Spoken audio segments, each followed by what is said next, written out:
Word from the Lord. This is the last of our many lessons on love. We've been taking words each time and that actually define the word love. Lesson number 4, there's a word that I like, and it's called sacrificial love.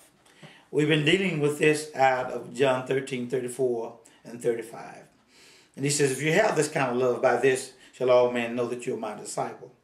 A sacrificial love is a love that you lay out yourself for others. In other words, you put yourself aside. Put yourself on the line for somebody else. It's no longer about you. Sacrificial love is, I'm going to sacrifice myself for somebody else. Isn't it interesting that Jesus taught in John 15 and verse number 13, and he says, great love hath no man than this, than one that would lay down his life for his friends. Somebody will give that kind of ultimate sacrifice for someone else. God give his life for us.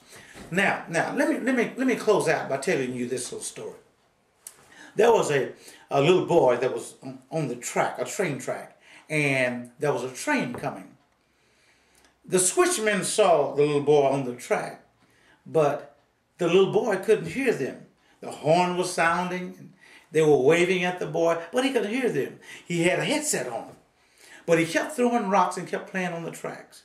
They would scream and they would holler. The horns would go off, but they could not get his attention. So the switchman had to make a choice. His choice was, if he pulled the lever to switch the train at the speed the train was going, it would derail and hundreds of people would die. He tried again to get the boy's attention. He couldn't get his attention. So the switchman held the gear, and the train hit the boy, killed the boy, destroyed his little body. Body parts were all up and down the track. The people that were on the train, they got to their destination and they got off and they had a wonderful time and they're dining and shared with their friends. But they never knew, they never realized the sacrifice that had been made so that they could live and have a good time.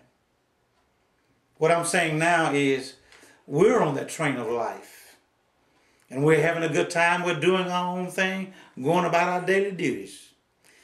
And sometimes it's us that never recognize and never realize the sacrifice that Jesus gave when he went to the old rugged cross for you and for me. God bless.